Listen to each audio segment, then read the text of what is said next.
Guys, pernah kebayang nggak sih kalau kita susah buat dapat makanan? Bayangin aja, setiap hari kita harus mikirin dari mana makanan berikutnya bakal datang. Rasanya pasti nggak nyaman dan bikin cemas kan? Nggak cuma makanan enak, tapi makanan pokok sehari-hari aja susah didapat.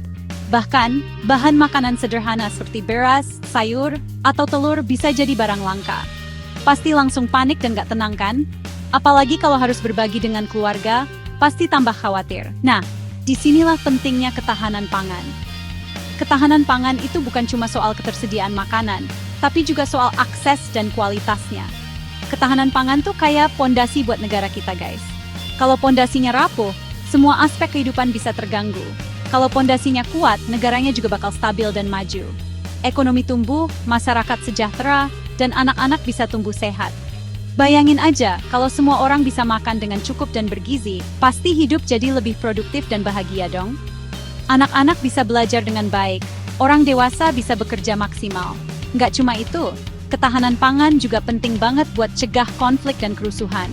Kalau kebutuhan dasar terpenuhi, masyarakat jadi lebih damai. Kalau orang-orang susah cari makan, bisa-bisa terjadi kekacauan loh. Masalah kecil bisa jadi besar kalau perut kosong. Makanya belajar tentang ketahanan pangan itu penting banget buat kita semua.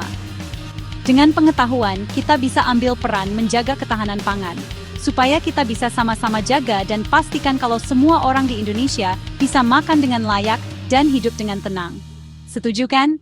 Yuk, mulai peduli dari sekarang. Banyak yang mikir kalau ketahanan pangan itu cuma soal perut kenyang. Padahal sebenarnya ketahanan pangan jauh lebih luas dari sekadar urusan perut yang gak lapar. Padahal lebih dari itu guys, ketahanan pangan juga menyangkut kesejahteraan, kesehatan, dan kebahagiaan kita semua. Ketahanan pangan tuh artinya semua orang punya akses yang mudah dan terjamin terhadap makanan yang cukup, aman, bergizi, dan sesuai dengan budaya lokal kapanpun mereka butuh. Jadi, nggak ada yang merasa kekurangan atau khawatir soal makanan. Jadi bukan cuma soal jumlahnya aja ya, tapi juga kualitas, keberagaman, dan rasa yang bikin kita betah makan di rumah sendiri. Nggak lucu kan, kalau tiap hari makan nasi aja, bosen juga. Tubuh kita juga butuh variasi biar tetap sehat dan semangat. Makanya, ketahanan pangan juga memperhatikan nilai gizi dan keragaman pangan lokal yang ada, supaya kita bisa menikmati makanan yang sehat dan lezat setiap hari. Nggak cuma itu, ketahanan pangan juga harus memperhatikan aspek keberlanjutan, supaya lingkungan tetap terjaga dan sumber daya alam nggak cepat habis. Artinya, ketersediaan pangan harus tetap terjaga sampai kapanpun. Nggak cuma buat kita sekarang, tapi juga buat anak cucu kita nanti. Keren kan? Jadi yuk, kita jaga ketahanan pangan bareng-bareng. Nah, sekarang kita bahas peran penting pembangunan dalam menciptakan ketahanan pangan. Jadi, pembangunan yang baik itu harus memperhatikan aspek ketahanan pangan. Gimana caranya? Banyak guys. Misalnya, dengan membangun infrastruktur pertanian yang memadai, seperti irigasi, jalan, dan teknologi pertanian modern. Dengan begitu, produksi pangan bisa meningkat dan distribusi pangan jadi lebih lancar. Selain itu, pembangunan juga harus fokus pada peningkatan kualitas sumber daya manusia di bidang pertanian.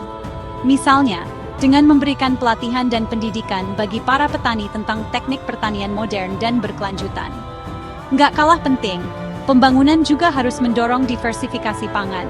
Jangan cuma fokus pada satu jenis makanan aja, tapi kembangkan juga potensi pangan lokal lainnya. Perjalanan menuju ketahanan pangan itu nggak selalu mulus guys. Ada beberapa faktor yang bisa jadi tantangan nih. Pertama, perubahan iklim yang ekstrem bisa mengganggu produksi pangan. Kekeringan atau banjir bisa bikin gagal panen kan?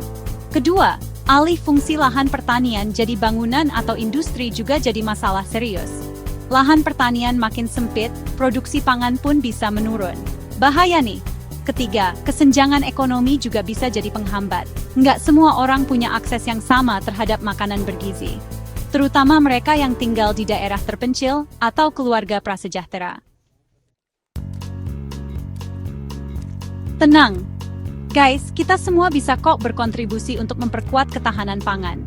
Nggak harus jadi ahli atau punya lahan luas, setiap langkah kecil yang kita lakukan bisa berdampak besar loh. Nggak perlu nunggu jadi menteri dulu kok. Siapapun bisa mulai dari sekarang, bahkan dari rumah sendiri. Mulai dari hal kecil di sekitar kita aja udah cukup.